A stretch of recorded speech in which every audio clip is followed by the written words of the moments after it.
This is a Film Stories original podcast.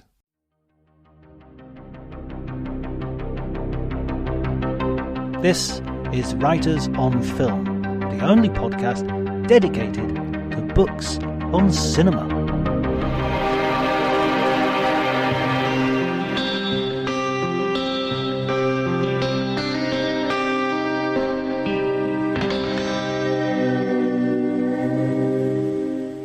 Hi everybody and welcome to Writers on Film. My name is John Bleasdale. Today I am reporting from the Pordenone Silent Film Festival, Le Giornate del Cinema Muto. It is a wonderful festival that has been running for decades now, celebrating all the wonders of silent film, with every film accompanied by live music performed by some of the most talented musicians in the field. Today I'm going to be talking to James Harrison, who is a huge fan of silent film. He's also an organiser of a festival of his own, Southwestern Silence, and Film Noir, which are both based in Bristol. So they're both worth, we'll talk about them and he will explain them much more clearly than I can. After which, and our conversation just went on and became a podcast, as you will hear during the podcast. It was something we sort of mutually agreed upon during the conversation. So it was a real pleasure to talk to Neil. Neil, of course, should be familiar to any fans of film music. He's been involved in documentaries and films on Radio 4, on the BBC generally. He is an expert accompanist of film music. He's an expert on film music in general. And he is a wonderful, interesting, generous man as well. So it was a real pleasure to get to know him in the flesh, because I'd sort of been communicating with him on and off through social media, and that's why social media is, at its best, can do this kind of thing. But this was Pordenone gave me the opportunity to properly cross paths, and it was wonderful. I was really, really pleased to have that opportunity. Hopefully it will occur many times in the future. Pordenone has become, certainly for me, it's not very far from where I live. It's about an hour's drive away, so I was able to spend a few days there, watch some great cinema. One highlight of which, by the way, was Max Fleischer's early animations, in which he appears Tony Hart-like with his own animations, and it's some of the most remarkable and surprising comedy animation that I've seen, certainly from that era. But to tell you the truth, it was fresh as any animation you would expect to see today. Wonderful. Also, Max Fleischer was the father of Richard Fleischer, who was the director of such films as Soylent Green and Fantastic Voyage, The Vikings, Dr. Dolittle, Tora, Conan the Destroyer, Red Sonja. People often criticise Richard Fleischer, but, it's got a heck of a filmography, actually. Anyway, it was really good to talk to Neil and James. I really appreciate them taking the time to talk to me, and I hope you enjoy the podcast. A little bit different this week, so enjoy the conversation.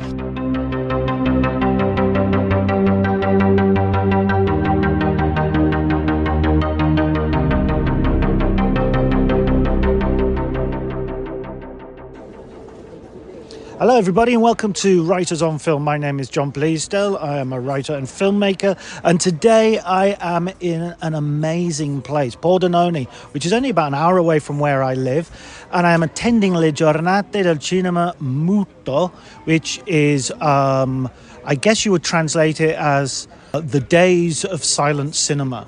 And I'm here this is my first time, but I'm here with a veteran of the festival, James Harrison.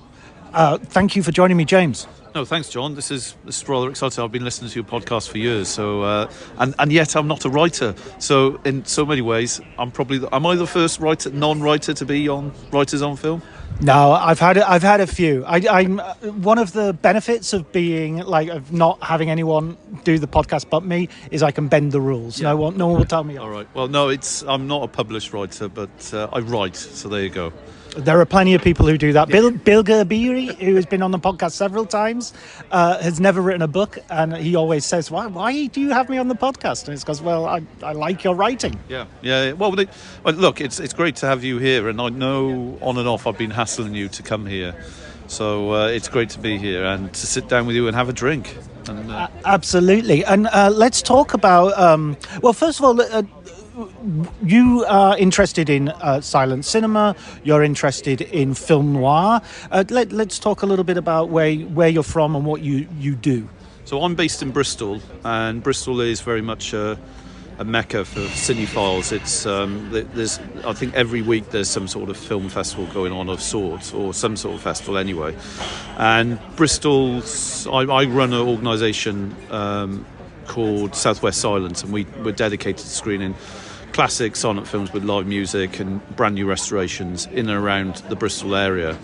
So I always come to Pordenone. This is almost my 20th year, and every year I kind of keep an eye out for anything which we would like to screen, and we usually do. I usually pick up 2 or 3 films, and if it isn't for me, then it's usually for the Slapstick Silent Comedy Film Festival in Bristol as well, or Cinema Rediscovered, which is almost the equivalent of Bologna but in Bristol. So I kind of keep an eye out for any of those kind of films over here as well. So I've kind of got my silent film hat on most of the time, but then I also got my film noir hat on because I co-run a film organisation as well called Film Noir UK, and it's the same as what we do with the silent films, is that we screen the brand new restorations of film noir films and then screen them for audiences in the cinema. And bizarrely, there are some sort of connections with the silent film era and film noir, so it all comes around in the end. You've got Fritz Lang, you've got the cinematographers who end up working in it, all kinds of things. So it kind of works in a way. And there was a film last year at the Giornate which was called Forgotten Faces from 1928, Paramount film, and that had elements of film noir in it. You had the certain look, plus you had a very young William Powell in it. So it's a great film, and we're screening that this year at Film Noir Fest, which is our film festival in Weston-super-Mare at the beginning of November. So, and Noirvember is almost upon us. We're at the beginning of October now. Yeah. And it's Film Noir Fest that kicks off on the 31st of October, so Halloween, and then we run all the way through from to the Sunday evening, basically. So 31st to the 2nd of November. And where does that take place? So that's in the Plaza Cinema, which is used to be an Odeon up until recently. It's the Plaza Cinema in the centre of Weston, and it's a 4-screen cinema. It's now run by a small multiplex company called Merlin Cinemas, and we just take over the 2 big. They've given us the 2 big cinemas, 2 big screens, this year. So we've got plenty of space. So do come along if you can. Excellent. Well, that's brilliant. That sounds like a dream. I'd have noir is definitely something that has obsessed me since I began liking cinema. I think it's a weird thing because it has got, going back to that silent film theory I mentioned about that silent film employs itself into film noir, and I think because both film noir and silent film are obviously visual aspects of cinema. All cinema is visual anyway, but the look of it and everything just comes out of silent cinema particularly. I think that's the nice connection with it, is that I think anyone who likes cinema half the time is that it's because they love the visuals of certain aspects, like silent film or film noir. I'm babbling a little bit, but there you go. No, I totally get that. There's a certain stylization and heightenedness about both, which you don't necessarily get in all cinema. Or I remember once listening to Peter Jackson talking about why The Hobbit and his frame rates were so impressive. And he said, it's like you're not in a cinema. It's like you've just opened the back of the cinema up and you can see into, Bilbo's room. And I was thinking that's entirely the wrong conceptualization of what cinema should be. I don't want to look into anyone's room. I want it to be on a screen. That's the point. I want to have lighting and shadow and dark and light used in an interesting way. Let's talk a little bit about the Giornate del Cinema Muto. I'm absolutely impressed, first of all, by the audiences, because you have this rich collection of people who are there are punters, there are enthusiasts, definitely. There are patrons who come every year and support the festival. And there are archivists, and there are people who, like yourself, who are programmers and curators. It just seems like a really rich and very knowledgeable audience. To be honest with you, I've been coming, like I said, for nearly 20 years. And it's very much more of a family, really, more than anything else now, because, I've been coming here, like I said, and I grow old with all these people, and every year we kind of come together, and there's people from Australia here who I would never in any way usually meet up with, because I wouldn't have met them because I've never been to Australia, but they come here every year, and I go out and have dinner with them, and then we watch a film, and it is a very, very variety of people. You've also got filmmakers, so on occasions I've been here when Michael York's been here because he's been doing narrated a documentary. We had Ludovico Einaudis here today, the musician who Neil Brand is here, who people will know from the radio. I think you've worked with him quite a lot in the past. Yeah. So my actual paying job is working for the BBC. So I used to make a lot of doc series for BBC 4. And I worked with Neil, on quite a few of those over the years. But I knew Neil way before doing those. It was just totally by chance that we found this rather unique presentation, which Neil is amazing at, which is just dissecting music, film music, and able to bring something out of it. There's also who else do we have here? We had who directed The Three Amigos and. Oh, John Landis? Yeah, so John Landis has been here a couple of times because he's a big silent film fan. There's been a couple of others, but that's the only one I can think of. But yeah, no, it's a wonderful, varied selection. There's academics, there's film critics, there's historians, there's dentists. If you ever need a dentist, there's at least 3 dentists I know who come out here every year. Well, that is very useful to know, actually. I did have a dental emergency at Cannes once, and I wish I'd known a dentist then. But the French dental situation was excellent, I have to say. Hats off to the French. An appointment the same day, and it cost me €15. So, yeah, that's a little... Yeah, that's a lot better than the UK. Yeah, absolutely. I think very few places would have dealt with it with such alacrity.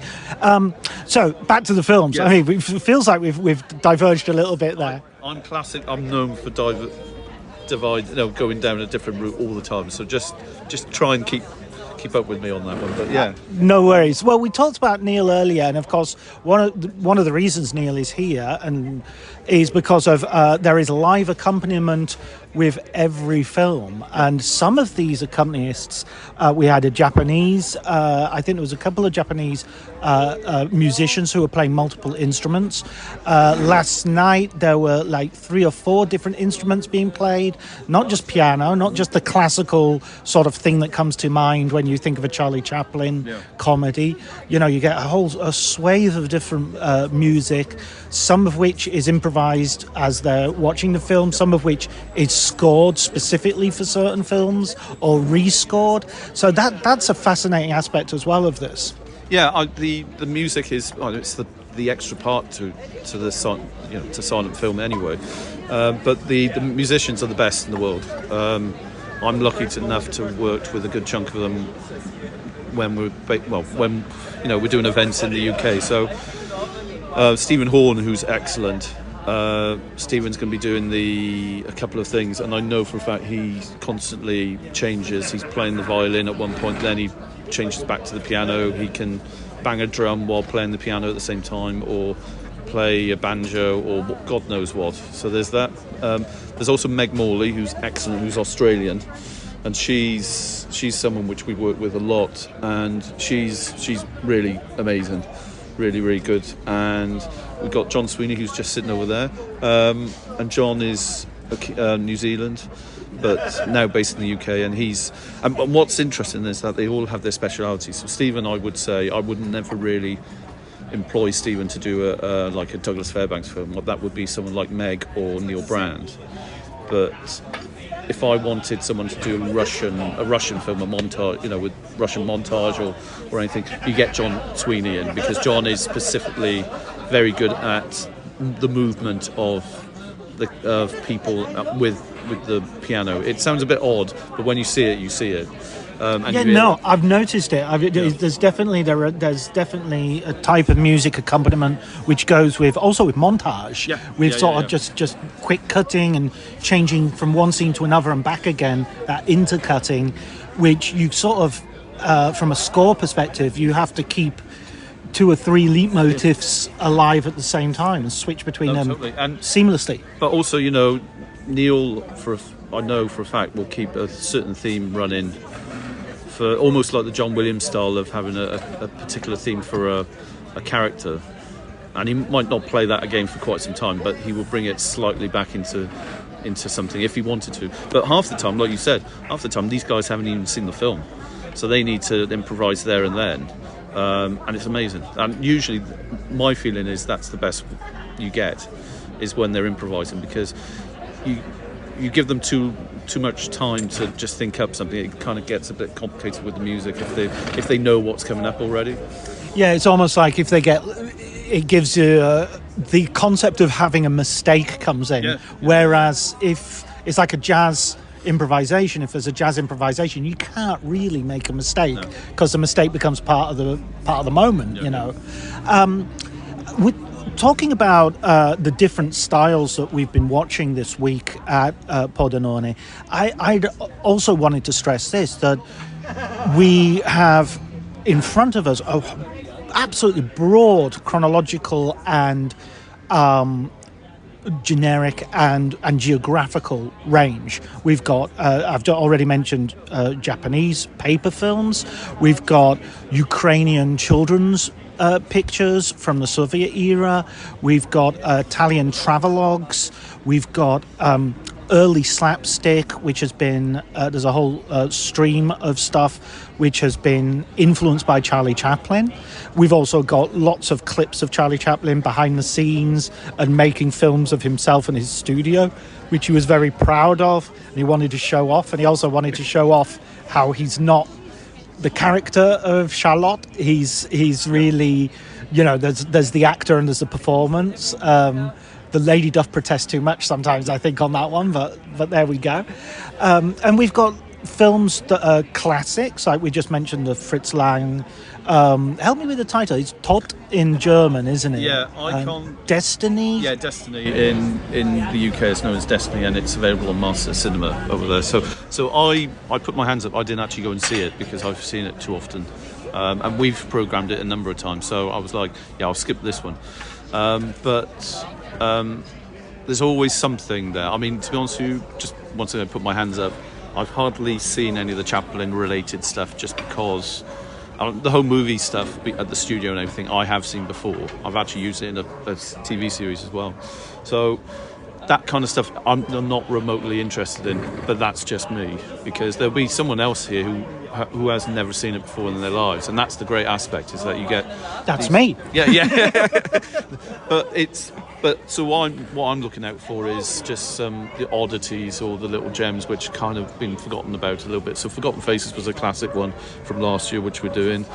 This year I thought the Blood Ship, which we watched this morning. Yeah, with Hobart Bosworth in it, I think, who is, I think, one of these stars who should really be re-examined.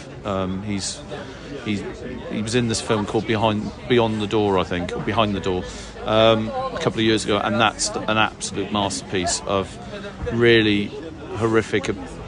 It's a rather brutal film, and so is The Blood Ship a little bit. He has this face, he has this violent face, which kind of freaks me out every time. But he's a fascinating character to look at. I saw The Blood Ship this morning. I was really struck by it. It does live up to its name. Yeah. There's a lot of violence in it. Yeah. It's brutal. It's about a ship which the captain is a Captain Bligh kind of character who is so brutal that his crew constantly jump ship when he gets to port, and he sort of says, well, that way I don't have to pay them off, and then he shanghais another bunch of people. And there's a whole ton of subplots in there. Some very interesting comedy going on. There's a black character who I think, when we're watching these films taken from a certain era, there are, obvious attitudes which have changed. But I also think, rather than the knee-jerk of just like, oh, God, weren't they racist then? There are also things like this particular black character where I actually found a lot of his comedy quite subversive and quite... you would see this in maybe not today, but you'd certainly see it in a 1980s sidekick role. Yeah, no, totally. And I mean, the one thing is that we always have to take everything with a pinch of salt, because obviously these are films which are nearly 100 years old, so it's that different aspect. There has been films I have seen at the Giannati over the years where it's all out full on racism in it. There was one particular film a couple of years ago where basically no one was really warned, and I don't think there was any mention of it in the screen notes, and it was just like full on. Like everyone was just like, what the hell is this, without just telling anyone. But anyway, apart from that, usually it's pretty easy going. But no, the bloodshed was great, I thought, and I agree with you, it was totally brutal throughout. And do see Behind the Door if you can, because that's available off Flickr Alley, I think, and that's really brutal. That's even more brutal, and he's terrifying in it. Right. Hobart character. So he's the guy playing the captain. Right? No, he's a guy playing the antagonist to the captain. Yeah. Right. And so the goodie. I'm saying antagonist, but really the captain's the antagonist. The good guy, but in so many ways you look at him, and you think this guy can't be a good guy. He's just too terrifying. But anyway. He's got this amazing glare. Yeah. It's those eyes. It's just like they absolutely pierce straight through the screen to you. It's seriously, do check out the Behind the Door. So Behind the Door. Let's go with Behind the Door. But that's an amazing film, and that is really brutal. Yeah, absolutely. And have there been any other? Actually, just before I mention the other highlights, talking about that idea of there being racism and everything, I think one of the things that's interesting about silent film is that half of silent film does coincide with the rise of fascism in Europe, and not only Europe, also in Japan. So you do get propaganda, you do get there's a series of home movies that are being shown here, and there's an Italian one where it's a bunch of kids basically playing around, and it's very innocent and bucolic, and then 10 minutes in they all walk past the camera doing the fascist salute. And I loved the fact that this was accompanied by, I don't know exactly the name of the musician, so I can't credit them, but they played Giovinezza, the fascist song, 5 minutes before that happened. So I was thinking, hang on a minute, and it was foreshadowed. It was perfect. The politics do come into it, and over the years we've had Soviet cinema, basically full-blown propaganda films, which are always interesting to see. I know one friend of mine who basically just can't stand them and walks out every time he sees one of them. But it's just an interesting take of where it's all going. And in regards to the home movies, the Italian ones this year, clearly, and there is that feeling when you're watching them. It's just like, well, which one of these are fascists in so many ways? And there's I think there was a scene on a cruise ship at one point, and I was thinking, which one of these are, because I think one of the home movies was from 1933, so we're not that far away from World War II already, and fascism has already been in place for some time. Exactly, yeah. So it's an interesting take. But that's how it works sometimes, is that we are going to be able to see these type of films. It's a little bit like The White Ribbon, the Michael Haneke film, where you're watching something and you're thinking, these are the kids who are going to grow up to be the soldiers. But with the Italian one, they're also the kids who are going to grow up to be the partisans. Yep. So, half of them are going to be partisans, if not more, despite this indoctrination, and maybe because of it, because indoctrination often has the opposite effect to the one it's. The other person I'd love to mention is David Fleischer, who is Yeah, it's Max Fleischer is the animator. Yeah. Now, this guy's a discovery for me. I'd never come across this guy before. I'm sure people are probably screaming at me, because this is hugely ignorant. But this guy basically does, kind of a Who Framed Roger Rabbit, avant let, and does this amazing thing of putting himself in all these cartoons where he's constantly, or for our UK listeners, it's sort of Morph and Tony Hart. Yeah. And he's always getting into trouble with his animated clown. I just love these. I just think they're so inventive and funny and, just joyous.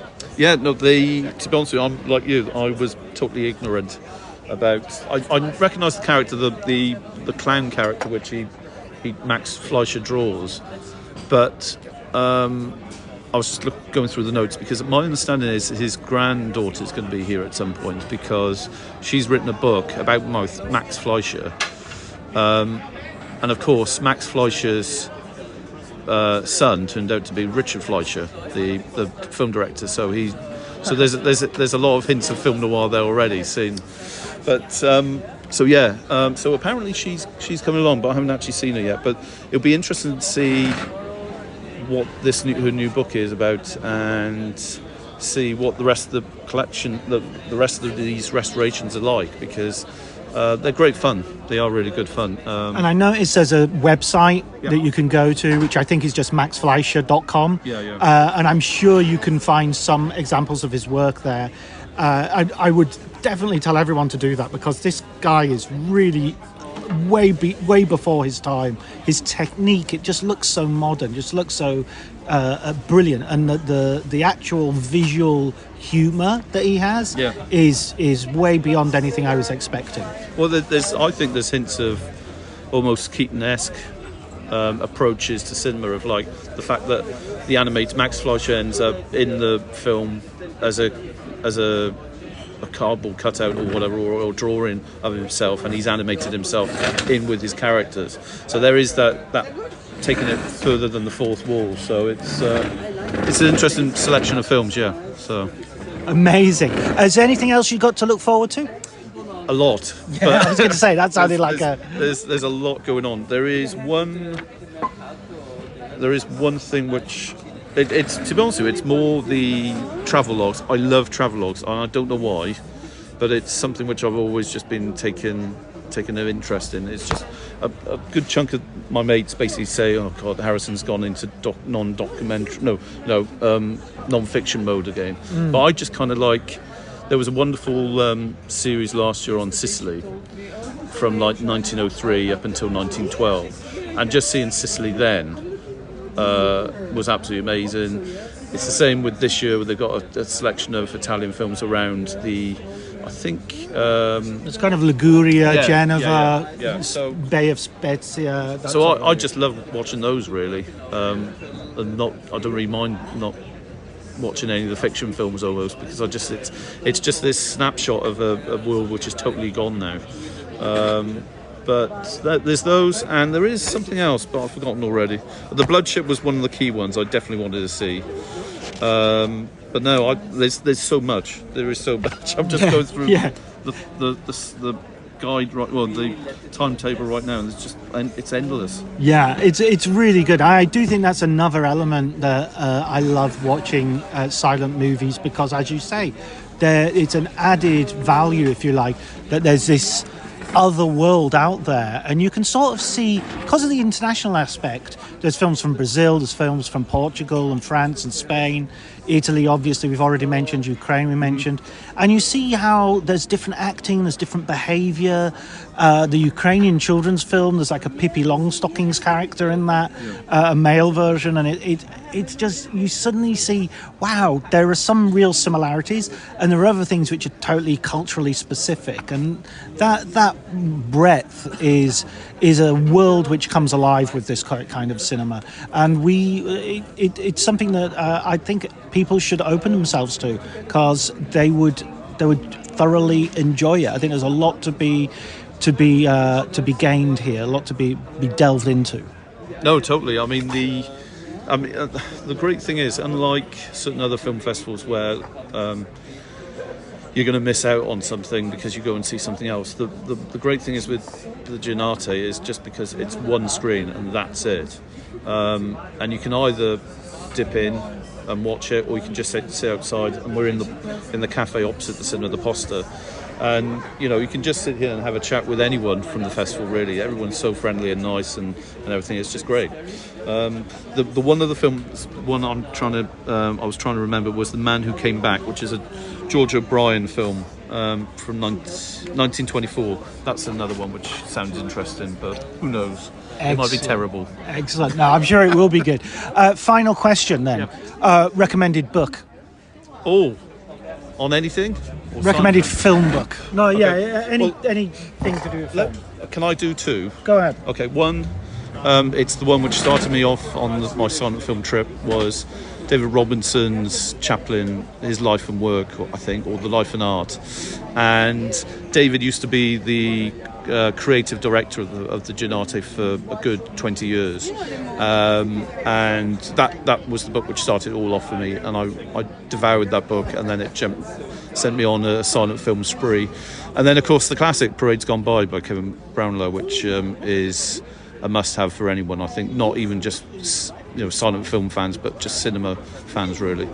And those are both writers that I should really pursue to see if I can get on. It's getting a bit late in the day for it, but I would love to have them both on. Well, listen, thank you so much for joining me. It's been a real pleasure talking to you, James. No, it's great, John. Thank you, and thanks for allowing me on. This is probably the only time you're going to allow me out on any time. So that's not true. Next year, at the very least, or maybe we could do a noir one, because I'd love to talk noir with you. Yeah, well, let's do that, and I can definitely suggest a couple of extra film noir titles, books as well. So, but yeah.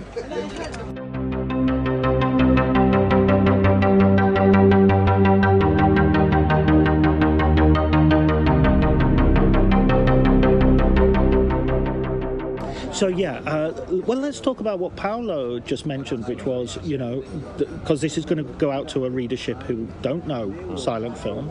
So, as an accompanist, you're improvising the score as you watch the film.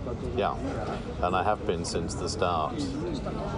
My first film was probably early 80s, so I was invited to play for a film society, and I prepared quarter of an hour for Buster Keaton's Steamboat Bill Jr., which is an hour and 10, in the hope that somebody would take over. And I've always been able to play the piano by ear, and I grew up playing kind of pictures on the piano, pictures of stories and ideas, and loving film music, and music as narrative has always been my thing.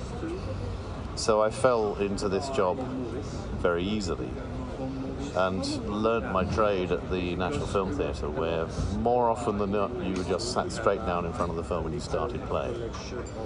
So you learnt to read a film and react to it very, very quickly.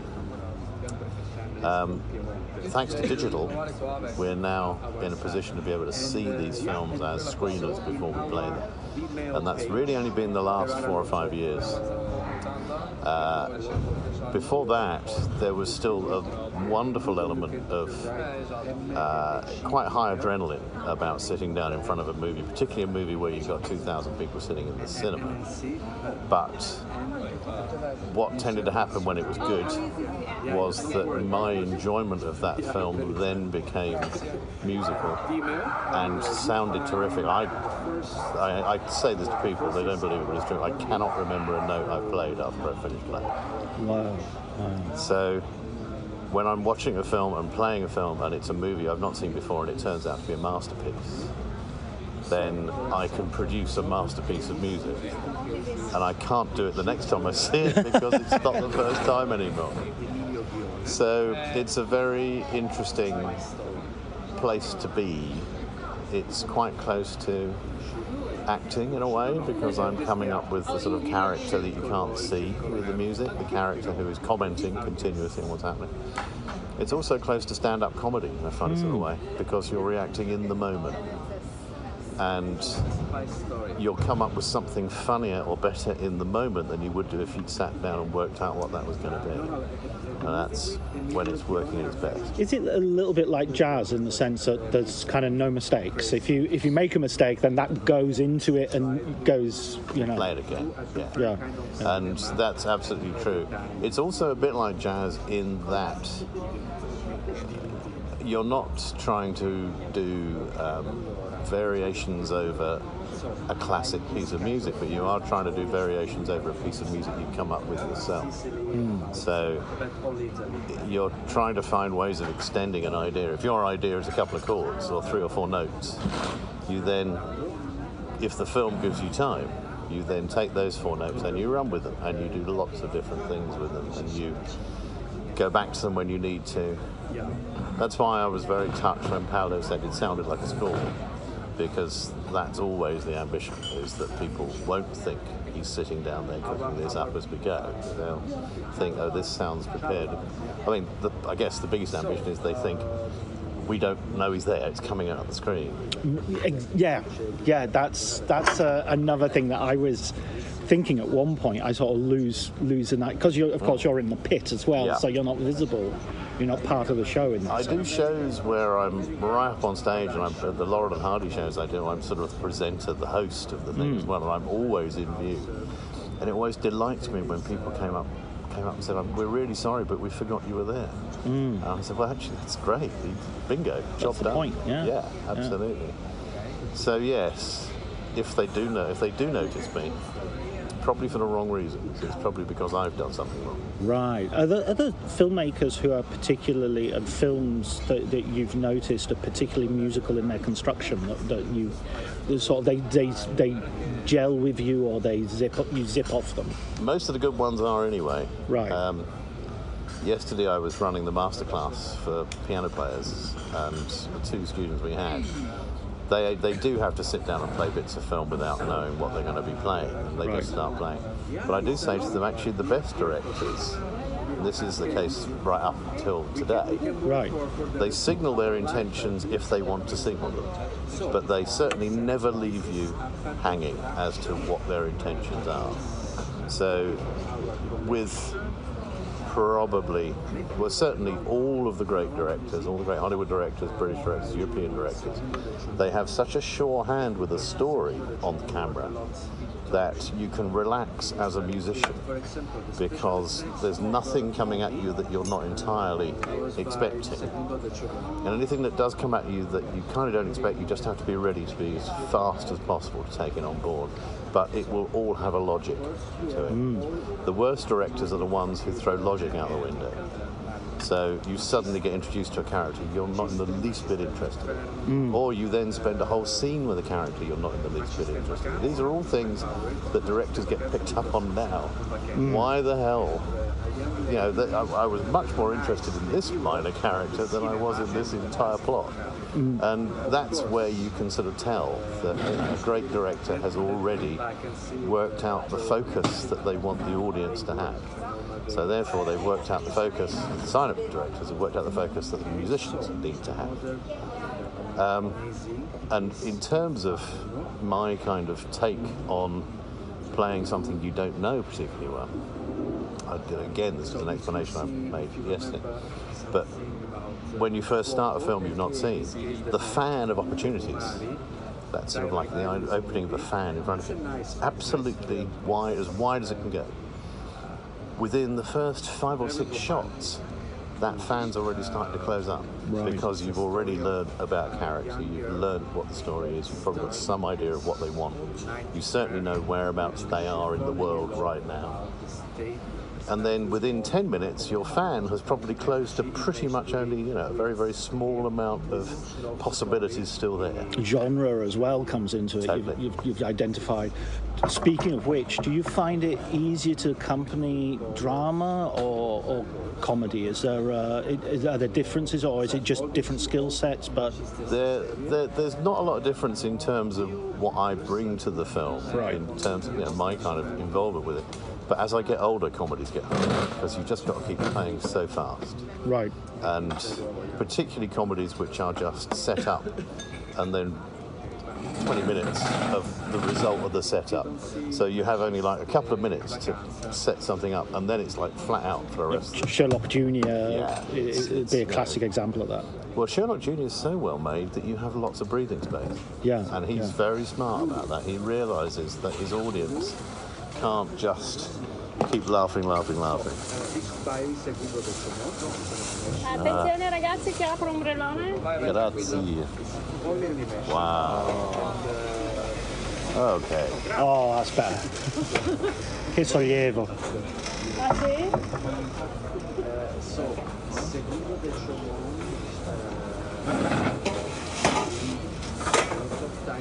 Thank you. But nowadays, I like getting my teeth into drama, but not drama that takes itself too seriously. I think, again, my attitudes have changed over the last 40 years. Over that, when I first started playing, particularly when I first started playing here, and I was trying to make my mark, I played every film as if it was a masterpiece. Right. Even when it wasn't. Often when it wasn't. Now, my tolerance level is way lower. So I don't often get films that I actually patently loathe while I'm playing them, but you can usually tell. Really, there's a sort of, okay, I'm counting time here, I'm hitting the beats, but I'm not, I'm phoning it in a little bit. Music's a lie detector. You know, if I'm playing what's coming straight out of me and I'm bored out of my mind, then that's what's going to be in the music. Right. Whereas you can also hear when I'm fired up by something, because the music just gets different. It goes off somewhere different. It goes off somewhere I wasn't planning. Yeah. And that's lovely. Yeah. Absolutely lovely. And we just saw a wonderful film in the Italian series about the actress who I didn't know before this at all. She was in a film yesterday with the Gypsies as well, which was super. And you said you enjoyed, playing for that. The fact that it was taking the piss out of itself. Yeah. But also being Italian and being a diva picture, it meant that I could be quite big and florid. Yeah, that's what I was thinking. You were playing sort of parodically as well at times. Absolutely. This is a pastiche. That was absolutely intentional. Yeah. And it was nice to see what you might call, I suppose, a high-end comedy, a comedy made with wealthy artistic people rather than blue-collar working class people being kicked up the arse. I think also, though it had its problems, I got fed up with the fact that we were showing people laughing so much. And that became quite hard to accompany. Right. Because after a while, there's the words that come into your head that are the ones you want to hear least are, yeah, we get it, move on. Yes, yeah. Because that's 2025 speaking, not 1909 or whatever. Yeah. And that's not really fair. But the problem is now I'm a crotchety old middle-aged piano player, so I'm not going to be putting up too much with self-indulgence. And there are plenty of films that are self-indulgent, and they're way more than just Italian. That's for sure. There's plenty of Hollywood product that is self-indulgent. I have almost no time whatsoever for Abel Gance, and I know that gets me kicked straight out of the Art Cinema Appreciation Society. The director of the longest of Napoleon, and, so many others, and I just find after a while. It's self-regarding bollocks. I know our mutual friend Pamela Hutchinson feels similarly about this, and has expressed it with similar directness. Yeah. Let's talk a little bit about Pordenone, the film festival itself. You've been coming here for a long time. What's your experience and background with the festival? It's really interesting because when I first came, I think I was the first foreign pianist they hired. Before that, they had one guy who was Italian, and played every film every day. I was brought in for a season called Primo di Caligari. And the reason was that the Pordenone folk had been in London when I played Caligari at the National Film Theatre and liked it and said, will you come and play it for us? And initially, the pianists, as others started to arrive as well, were kind of greeted very warmly by some of the audience, kind of treated as a necessary evil by others of the audience, and downright disliked by an element of the audience that sort of felt that the music was going to poison the innocence and the authenticity of the original material. But they'd always had musical accompaniment. They had, but when it started to be about the music, it became a problem. I see. I remember somebody saying to David Robinson, David Robinson overheard somebody saying, "What's this English obsession with the music for silent film?" This was only it's only like 1985, 86, something like that, when I first went. So I found, once David Robinson had become director of the festival, he basically told all of us musicians, and by that time there were about 6 or 7 of us from different countries around the world. He said, "I am going to make sure that you all get credited.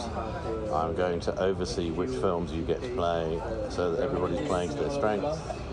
He basically raised the game for us musicians.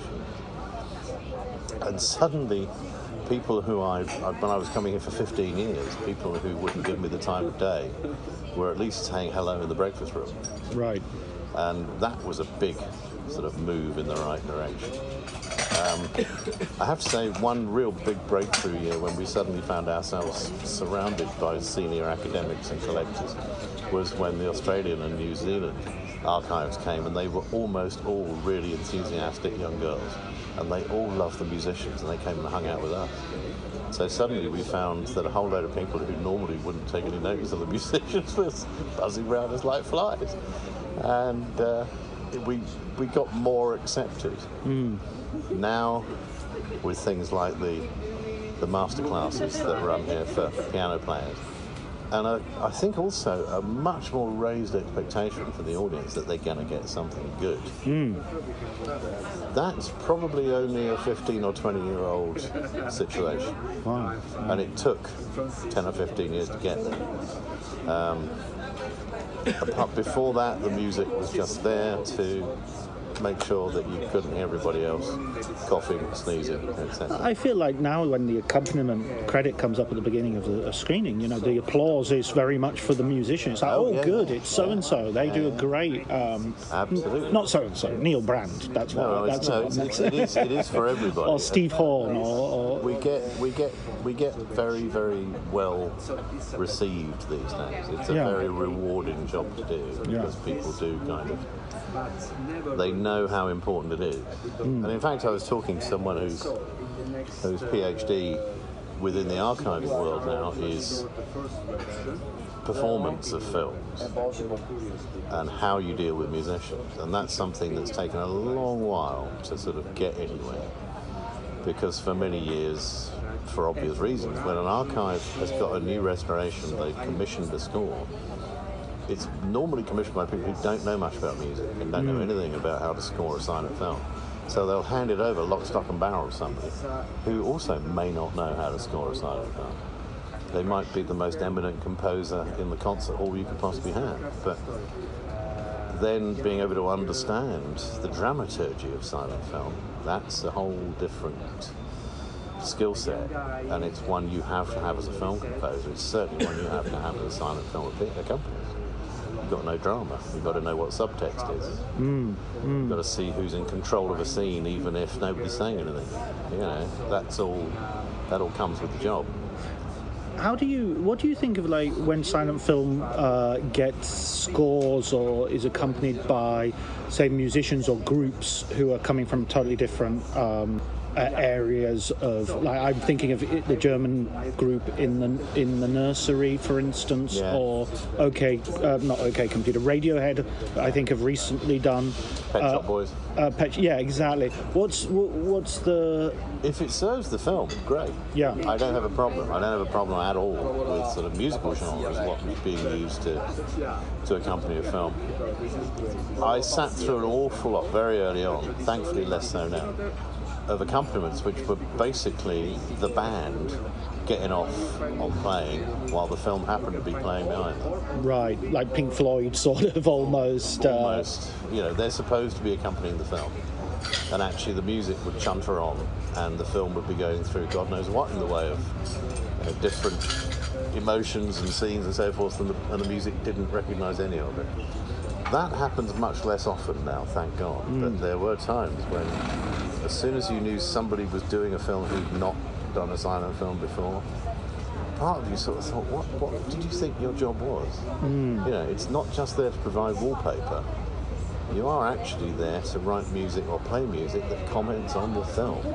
Yeah, you have to understand. It's like basic. Exactly, it's like you're space in an art gallery rather than, as you say, painting the wall of a house. Yeah, and those I've always had problems with, and particularly where they've been done by very high, well-paid, well-known musicians who seriously ought to know better. Right. That does get my goat, but as I say, it happens much less now. And I think things like the Pet Shop Boys Battleship Potemkin is brilliant. Right. Because not only does it work, but it brings an entire audience to silent film that wouldn't be there otherwise. That was my next question, actually, in terms of lots of people may be listening to this because now I've turned it into a podcast interview. I gathered that. Lots of people will listen to this who maybe never seen silent film or maybe seen one or two. Yeah. What would you suggest they sort of weigh in? Well, first of all, find one happening. Yeah. It's still preferably live, preferably in a... It's still quite hard to find live silent film unless you're in a big town where there's art house cinema. But you could do worse, to be frank, at this stage, watching something really good on TV that's been well scored. But I think it was kind of proven quite a long time ago, the problem with silent cinema on TV is that because you haven't got the live music, it just feels like a sound film that doesn't happen to have any dialogue. Right. And that's not a silent film. A silent film is actually intended to be a theatrical presentation. Yeah. It was made that way, it was seen that way. So sticking it on TV, it's the equivalent of taking a classic roadster and only ever running it around one little track. Right. It was intended to go through Europe. Somebody did back in the 20s. Only now you're just watching it putter around 800 metre track, and that's the difference. The really good silent films work 100 times better live than they do on TV. Yeah. But it's a start. You can see stuff that will still blow you away on television. And I don't think there's any film I would recommend they see as an entry level on silent film. You've got to find it yourself. It's like film generally. If you don't find something that excites you, it's difficult to. Yeah, and I think also what I've seen in my time is exponentially larger amounts of silent film being available, more people projecting it, more people going to see it, much more acceptance of it as cinema. Because when I first started, there was no two ways about it. Cinema started in 1928. Right. And anything before that was museum piece and not really worth it. And I began in 84. Napoleon had been 81. I think the Thames TV series had been around 1981. So Kevin and David were the first. This is a Kevin Brownlow. Yeah, David Gill. They were the first to take it seriously and make everybody else take it seriously. So I was able to ride a very new wave there. And I've seen it now get to the stage where silent movies are, within festivals, tend to be more mainstream. People will go and see them, they like them. The new restorations are exciting. It's as exciting that a restoration of a major silent comes out as a new film by Scorsese. It's an event. People want to see it. It does slightly break my heart that this year, for instance, I don't think the LFF has got any archive showings at all. Oh no!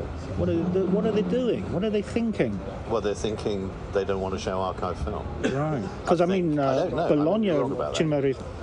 Cinema Ritrovato entirely. It's amazing. Same with here. Most festivals have Cannes will a show. silent element. Amazing. And, even if something like the LFF, it's only once a year, so they can cherry pick the new restorations. There's fantastic stuff could just be dropped into that audience. And to be frank, the archive work that Bryony does on Sunday afternoons at the NFT always sells really, really well. Right. There's an audience for it. Yeah, there is. There's an audience for this stuff. And it's not the same audience. It's an audience that is a much broader demographic than when I first started out. So yeah, I think it's a good things are happening. And silent cinema as a kind of mainstream entertainment is broadening out more and more, which is what I wanted to see. I don't want to see it as a specialist, in spite of all the problems. Yeah. I mean, I think long ago I coined the phrase "silent movies break your heart," because they do. Because at the time it was hard to get an audience for a silent film. It was hard to put on a silent film. You had to have cans and cans of film. You had to make sure it got to the right place. It had to be put together by projectionists who weren't used to silent film, so quite often put it through back to front. It was always hassle. Now it's not, because digital has made really fantastic looking material available very easily and very simply and unchanged from delivery to reception. And that's wonderful for someone like me, because the chances of a show being ruined because something's gone wrong with the projection are pretty small. Still happens. Yeah, but it's no longer, there are no longer so many factors outside of your control. No. And that's. I mean, I there was one snafu, which unfortunately didn't affect me for the Fritz Lang film, Right. where they didn't have the English subs. But most people had seen it so many times that they just sat and watched it anyway. I had never seen it, so that was a big first for me, and I was okay because I could understand the Italian subs, so that was fine for me. But there was a very tiny snafu this morning. Which was that I wasn't supposed to be playing the short that came on after my film. Ah, really? That Okay, was so a that complete was surprise. okay. But as soon as it was there, it's like, all right, I'd better stick with this. Then musicians for the next one were starting to come in. Yeah. And I kind of went, Off you go. So what they'd done was they'd taken the short before the one these guys were supposed to play and stuck it on the end of my program. Ah, But okay. I didn't know that. Okay. So, It's a pure improvisation in that case, and and what you would have heard in the music is I have no idea what this film's about. I definitely didn't notice that it was a snafu at all. No. So last question then. Looking to today, and obviously your interests lie outside of silent movies. Your interest is also in present day film music, all film music. What do you look around and you see that's exciting in film music at the moment that you? Oh, all sorts. I think. Yeah. See how I didn't Ridley Scott it? Very good. I think in certainly the last generation, or this generation of film composers are very, very good indeed. And I say that because most of them are cinephile and have learned from the greats. So, although you won't hear Jerry Goldsmith in a Desplat score, you can tell what Desplat was growing up listening to. And to have a kind of broad ability with genre, which is what almost every good film composer has got now, is lovely. What I think still needs to change, and hasn't changed in all the time I've been working and all the time I've been going to the cinema and hearing film music, is that the producers are still too terrified to let a composer really off the leash. There's still a kind of editorial control, a conservative editorial control over a lot of film music, and you can tell.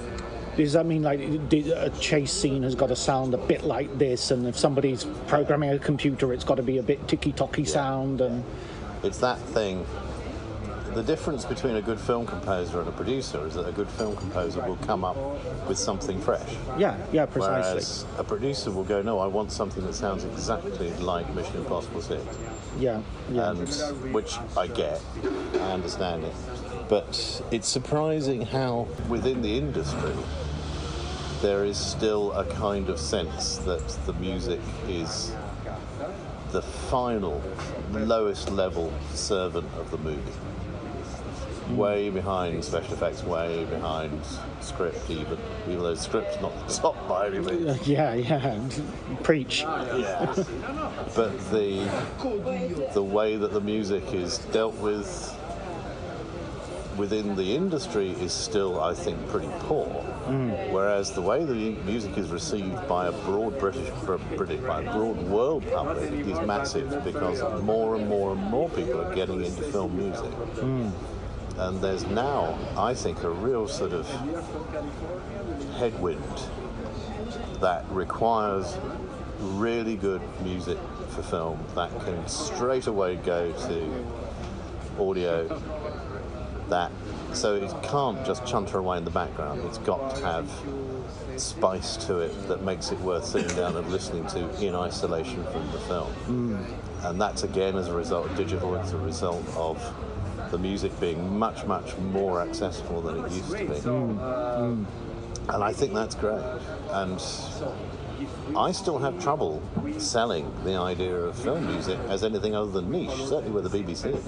Really? They still see it as niche. I find whenever they sum up my years listening, it's always like from soundtrack albums. It's my go to and not. I mean, okay, I'm into film, so obviously. But I listen to it separate from films as well, for pure pleasure. So it surprises me that it's niche, because I some of these names that we have these days. Well, Hans Zimmer going around and doing concerts, for instance. He's a pop star, surely. He's a rock star as much as he is a composer. Yeah, and in London in March we had the Soundtrack Festival, the first time there's been a London Soundtrack Festival, and that was lots of live stuff as well. That it doesn't make any sense at all, except that cultural institutions, including the BBC, are kind of, for some reason or other, they are reducing their engagement with culture to absolutely mainstream, and they've dictated that mainstream. And film music's not in that mainstream. I mean, mainstream always has the idea for me of being quite a big river, and it's not. It's the word stream is coming back to bite us, because I remember when I first got into film, there was a movie quiz on children's television. Absolutely. You know what I mean? Screen test. Exactly. I was an avid watcher. Exactly. And so that's what gets you. And there was a behind-the-scenes show on devoted to children's television. Right. So film, which you would have thought 30, 40 years ago would have been considered, this is a modern thing and it's not culturally important. The Reefian idea of the BBC might have rejected, was actually fully included in programme scheduling for children. Yeah, totally. And I was one of the beneficiaries of that. I can remember, I think one of the most exciting things I saw when I was young was a behind the scenes of, I would imagine, either Goldfinger or Diamonds Are Forever, in which they showed a stunt with a car being blown up and running off the road.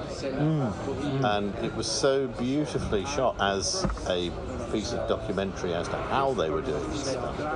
And the driver had to throw himself out the side of the car because obviously the car was going to go over a cliff and explode. It was really interesting, and that was the first time I'd seen behind the curtain, and I just remember thinking, this is where I want to be, this is what I want to do. Yeah, absolutely. And around the same time, I saw for the first time, still to me, one of the most exciting bits of TV footage, which is Malcolm Arnold with an orchestra and people doing sound effects, recreating one of the music cues for Hobson's Choice. And it's the music when right at the beginning when you're running across the line of shoes that are in the shoe shop, and he gives a theme to each of them. There's a pair of riding boots and a pair of ballet shoes. So they each have a leitmotif. And they've got a little leitmotif, and there he is on screen as he gets, and he's conducting a picture. And as he gets there, it's like you come in there, and that's it. And again, I just thought, oh wow, that's amazing. And at the time, that seems supernaturally clever. Yeah. Now I get it. Now I know how he did it. But at the time, but even that must just feel like you've just become a superhero in doing that. You're now the man. But like you say, to see that at a very formative age, all that it only takes something like that to create a director or a writer or a composer. Yeah, absolutely. I totally agree. Okay, so film book recommendation. Film book recommendation. Well, you've probably had this many times before, but I do think, and I'm going to get his name wrong now, but the Hitchcock biography by Patrick McGilligan is an absolute must-read, and so is Laurel and Hardy, The Roots of Comedy. Oh, yeah. Now, that was my Bible for years. Right. I wrote a play about Stan Laurel off the back of reading that book. I was born in the same town as Stan Laurel, Ulverston. There you go. Well, it's Simon Luvish, as I remember rightly, wrote the book. That's right, yes. And I've been doing a tour of Laurel and Hardy. I'm a huge Laurel and Hardy fan, and their comedy has always fascinated me. And that book opened up all sorts, but it specifically gave me the background for the play that I wrote, which it mentioned that when Hardy was in his last days, he'd had his stroke, he couldn't speak, he could only wave one arm, kind of thing. And Stan would go around and see him and sit with him.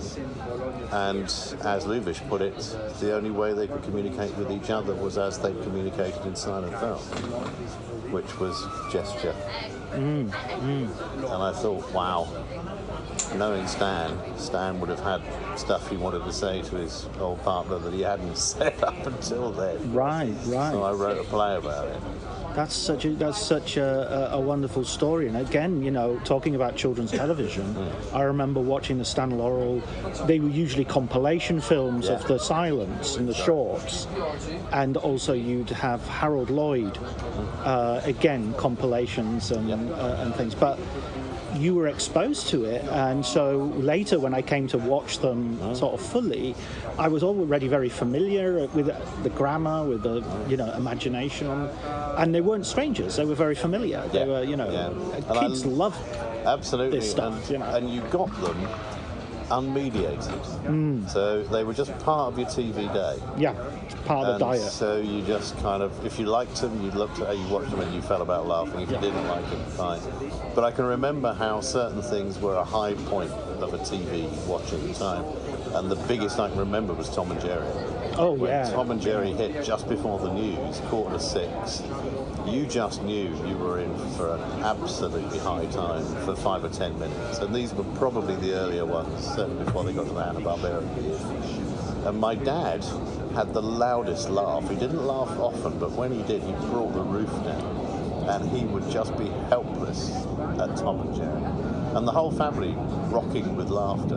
I mainly remember that from Tom and Jerry. Yeah. And Tom and Jerry also sort of gave, didn't they give a sort of a name to a musical criticism? If Dr. No has a bit where Sean Connery beats a spider to death with a shoe, and the orchestra follows his every beat. Yeah. No, they're astonishingly complex scores. Those Scott Bradley scores. Yeah. And if you break down what he's doing with the musicians, because they're the same musicians that were earlier on in the day sitting down playing all the cues for Singing in the Rain or American in Paris.